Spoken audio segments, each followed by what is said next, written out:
ममता त्यागो और सबके प्रति समता का भाव रखो और मत करो किसी का अपमान के उसकी पीड़ा से ईश्वर अपनी तीसरी आंख खोल दे। जब तुम ममता त्याग दोगे और सबके प्रति समता का भाव रखोगे तो तुम किसी का अपमान नहीं कर पाओगे। ये ममता, ये मोह, किसी के प्रति आसक्ति और किसी से नफरत, ईर्ष्या, यह सब इन्हीं के कारण किसी का अपमान कर बैठते हो।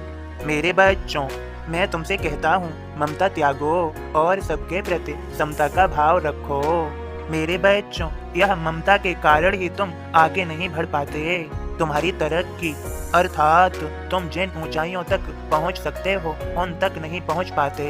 यह ममता तुम्हें बांध कर रखती है। मेरे बच्चों, आज मैं तुम्हें समझाए देता हूँ। तुमने इनके बारे में तो सुना ही होगा, काम, क्रोध, लोभ, मोह, मद, मत्सर। मेरे बच्चों, ये काम, क्रोध, लोभ आदि तुम्हें बांध कर व फंसा कर रखते हैं। कहीं तुम इनके चंगुल से निकल न जाओ। माया तरह तरह के तुम्हारे मन के अनुसार मोहक रूप बनाकर तुम्हें उलझाने व फंसाए रखती है, जिससे तुम सदा उलझे व फंसे रहो और प्राणी इनमें उलझ कर, फंस कर इन्हीं में अपना सारा जीवन व्यय कर देता है और वह अपनी तरक्की नहीं कर पाता। और जो इन्हें समझ लेता है, इन्हें अच्छे से जान लेता है, वह अपनी तरक्की कर जाता है, वह अपनी ऊंचाइयों तक पहुंच जाता है, वह अति विवेकी और बुद्धिमान हो जाता है। मेरे बच्चों, ममता त्यागो और सबके प्रति समता का भाव रखो। ये ममता तुम्हें भ्रमित रखती है और सबके प्रति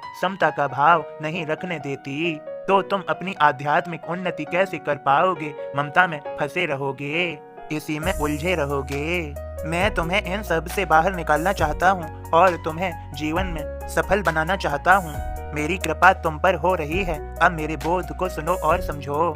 ओम साई राम। बाबा का बोध इस प्रकार है, जहाँ श्री साईं को याद किया जाता है वहाँ वे अवश्य पहुँचते हैं। सन्यासी की बात सुन देते देव जवाब, काम दूसरा चल रहा पीछे आना आप। दहाड़ो मामलतदार थे बाला साहब देव, उनकी माँ धर्मात्मा व्रत उपवास सदैव। उद्यापन उपवास का दिन जब तय हो जाय, पत्र जोग को भेजकर बाबा को बुलवाय।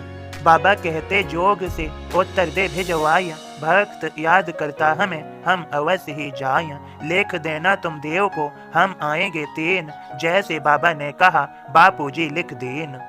उद्यापन के कुछ पहले एक सन्यासी आय, गौशाला हेत देव से कहे मदद करवाय। मैं तो जोगी जोगड़ा आप मामलेदार, आप कहें चंदा मिले होगा न इनकार। देव कहें फिलहाल तो काम दूसरा होय, आप आइए बाद में मदद करेंगे तोय। गाड़ी घोड़ा रेल ना चाहिए विमान, भक्त बुलाएंगे वहाँ पहुँचेंगे श्रीमान। ओम साईं राम। बाबा के सभी भक्तों सदा याद रखिए, जहाँ बाबा को याद किया जाता है वे अवश्य ही पहुँचते हैं। बाबा के सभी प्रिय भक्तों, आप सभी पर बाबा का आशीर्वाद है। जो आपको बाबा का यह संदेश प्राप्त हुआ है, सभी प्रेम से बोले ओम साईं राम, जय साईं राम।